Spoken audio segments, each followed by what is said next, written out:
everybody, and welcome back to Mutti Plays Pokemon Crystal version. Today we are going to trek around our cave for a little bit because there is an item that we can obtain in it.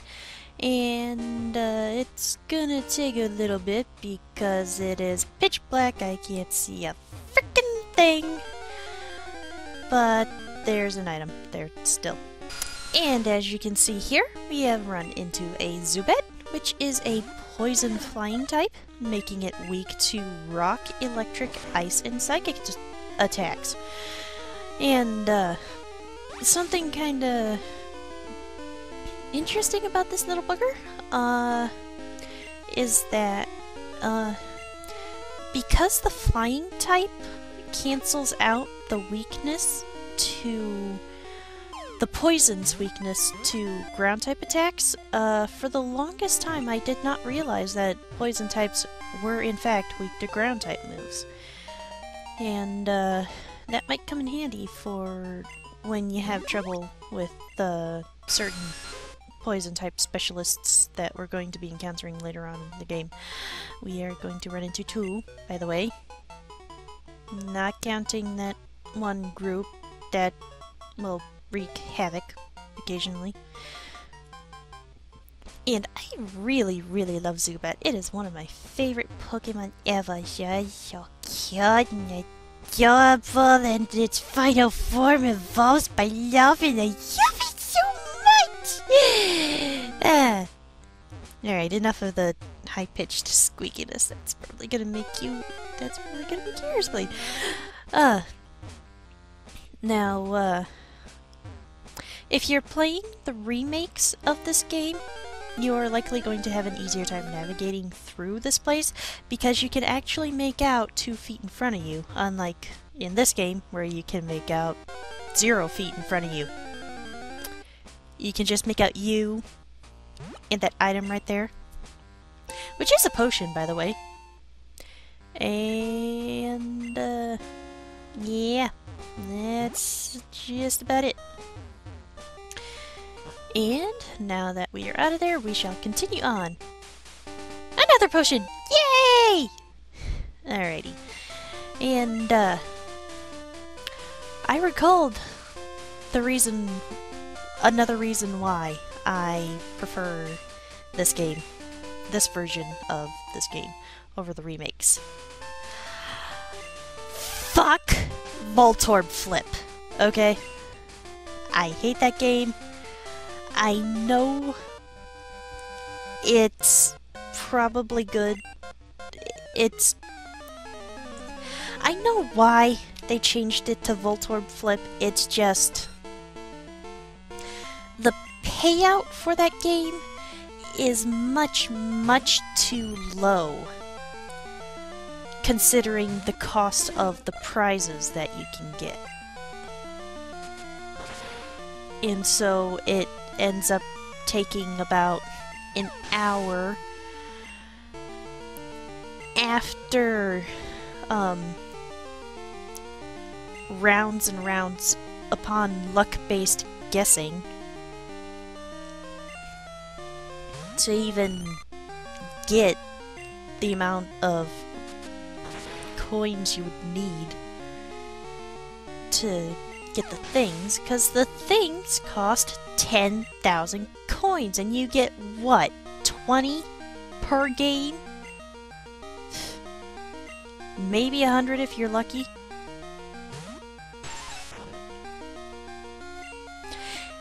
And that's another thing about Voltorb Flip that I hate. They took out the option to just buy coins. Why the fuck did they do that? I can understand wanting to not encourage gambling, so they changed it from the slot machine, sure. But the prizes are fucking expensive. Why couldn't we just buy more coins? But,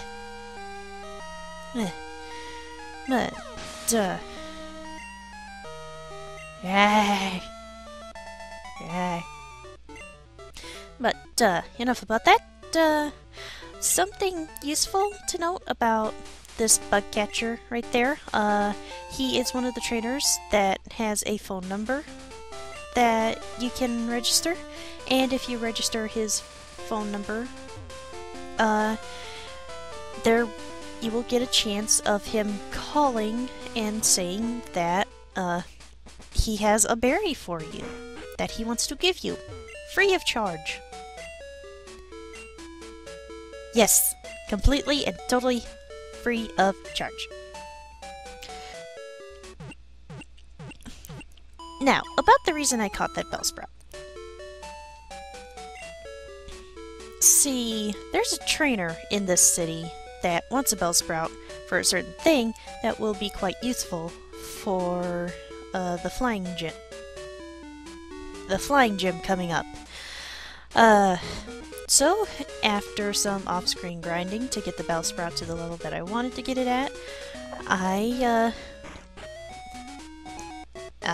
you go here, and I forgot which guy did the trading, so I kind of wasted time talking to this guy for a little bit. And if you talk to this guy, he'll ask for a Bellsprout and trade, and will offer to trade it for an Onyx. Now, this is probably going to be the only instance of me trading in a Pokemon game, because at least the way I'm recording now, I'm not going to be able to trade with other physical copies of the games, so at least not until I can start recording the DS games, which I do have a plan for how I'm going to do that. But it's an expensive plan. And I don't get money that terribly fast. So you guys might start seeing DS games from me next year. And that's assuming I don't spend a dime after I go to Anime Boston this year. Which, by the way, I am going to Anime Boston this year. And now that we're looking at the Onyx, Onyx is a rock ground type, much like Geodude. So, it is also weak to water, grass, ground, steel, ice, and fighting attacks. And while it might not be terribly good for the Sprout Tower that I'm about to enter, it might be useful for fighting against the gym in the city, because guess what? Generation 2 Pokemon, well, the Johto region's first Pokemon gym, with only one other region sharing this little fact, this little trait, actually is not a rock-type gym for once. Like, gasp! I know! It's actually a flying-type gym! So having a rock-type Pokemon around will be quite useful to help the headache, though, if you're going by my crazy grinding standards, and you want a stab move on Onyx, by the time you fight the gym leader in the city, I would suggest going for Geodude, because I think Geodude is more likely to learn an actual rock-type attack by level 13, I think. But that's just my crazy grinding standards, and I'm a crazy person that likes to do crazy things. Like, talk in front of my computer while watching this little bar, this little line run across my footage, so that I can entertain you people. Yay! I like to pretend that I'm talking to myself. I mean, I like to pretend that I'm talking to you guys, even though technically at the moment I am talking to myself. But, it's not terribly strange a thing for me. I'm quite used to talking out loud to myself, because, like,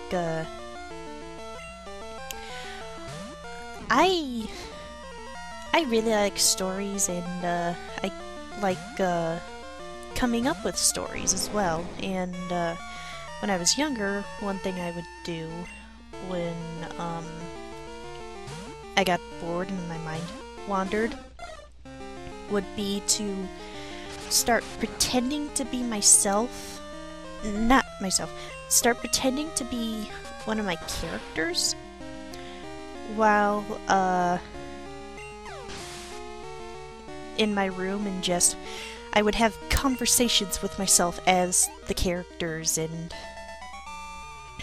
I don't think I went on too long talking to myself, but it was a thing I did, and I did quite enjoy getting into the moment. And here we have a Paralyze Heal, which,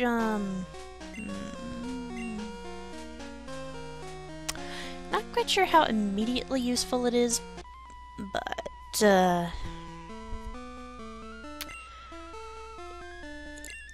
it heals a status condition, so it'd be useful to pick it up for now. And,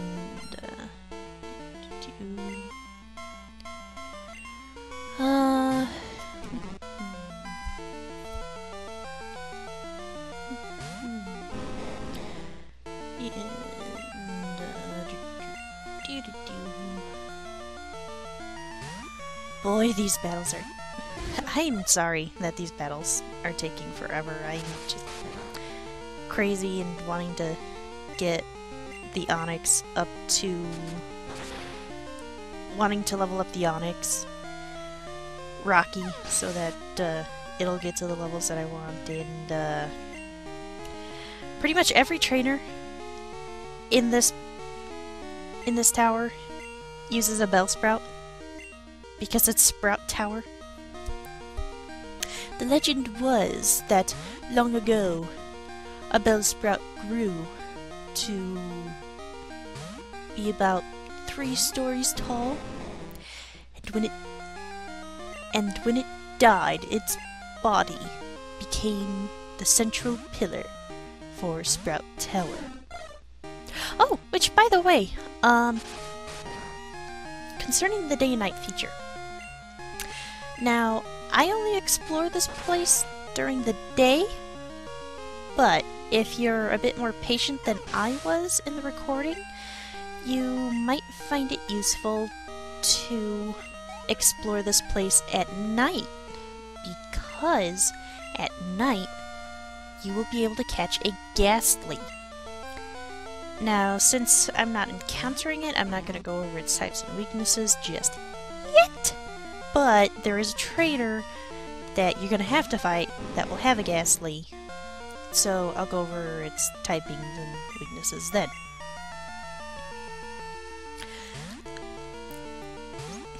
But, it'd be quite useful to pick up a Ghost-type Pokemon this early in the game.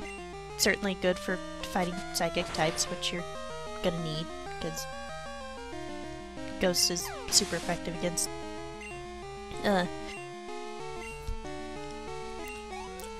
Psychic types, but, strange little thing, in the first generation,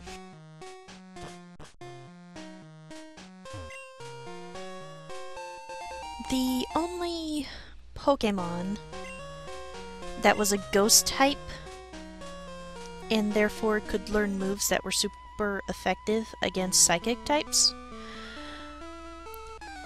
was the Ghastly family.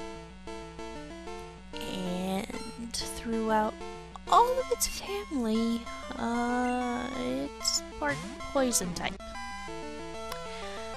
which is weak to Psychic. So it's kind of a flub on the programmer's part, possibly. And they do introduce a Ghost-type Pokemon in this game that isn't part Poison and it's pure Ghost, but well,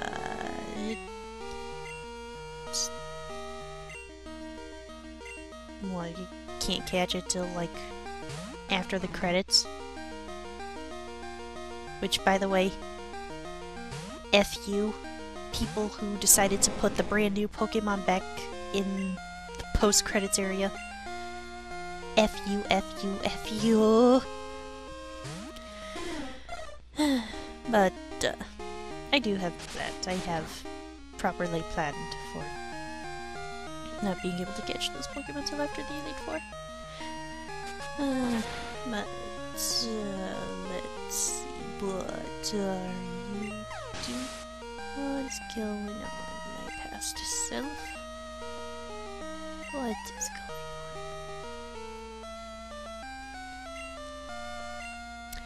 on? One less Bellsprout. Dang. Let's see. Something else.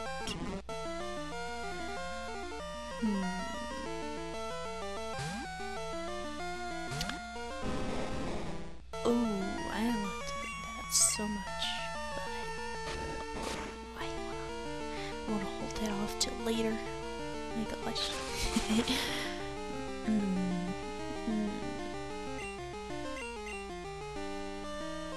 Now,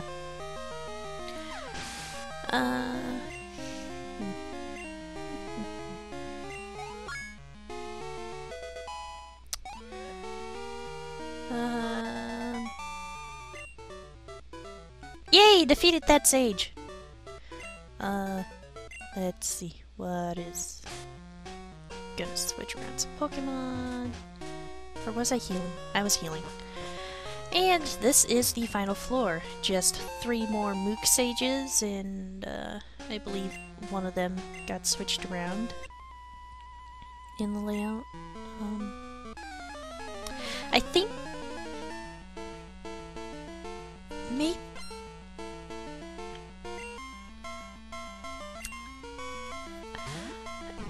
are the layouts of the sages on this floor mirrored in the remakes? Because, like, the third guy, I swear, he is on the opposite side that he is in. Opposite side of the one he is in this game. And, it's just kinda... It's an interesting little change. But, yeah.